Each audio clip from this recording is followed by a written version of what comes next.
बरमानि बरसादाव दुखु गोनां आरो देहा सोलेर गोजांस्रिवलायनाय जाथाय।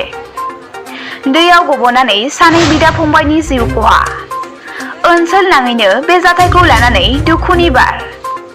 बरमानि बरसादाव सानै बिदा फंबाया फुख्रियाव गोग्लैनानै हरखाब रुंसारि जायो। मिथिनो मोननाय बायदिब्ला बरसादनि कृष्ण बर्मननि सानै फिसाज्ला फारियै धीराज बर्मन 14 बोसोर बैसोनि आरो नीलकमल बर्मन 9 बोसोर बैसोनि गामिनिनो फोथारनि गंसे फुख्रियाव ना हमनो थाङो। न'आव बिमा बिफाया नेयो नाथाय गैया, न'फारसे फैफिनासै। बेनि उनाव ओनसोलनि सुबुंफ्रा सानैखौबो बिदा फंबायखौ दैयाव गोजावना थानायखौ नुयो। हाखु दाखु सानैबो गथ'खौ फुख्रिनि फालाव थिखांना लाबोनाय जादोंमोनब्लाबो थैखांनाय थासारियाव मोनो। बेखौ लानानै बरसार गामियाव दावराव दावसि थासारिखौ नुनो मोनो। बे जाथायखौनो लानानै ओनसोल नाङैनो दुखुनि बार बारदों।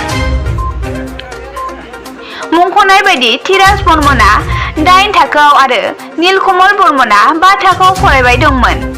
बिमा बिफाया न'खरनि सुबुंफोरा गाबनानैनो बे समाव आगोर मोना जादों। এই দুজন ল'ৰা আজি পানীত পৰি আমি ঢুকুৱা বুলি শুনিছোঁ এইমাত্ৰ।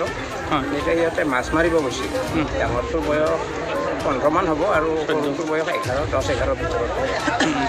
মাছ মাৰিব গৈছিল আৰু ঘৰত বহুত দেৰি অহা নাই, অলপ বিচাৰ প্ৰচাৰ কৰি আছে, নাপায়।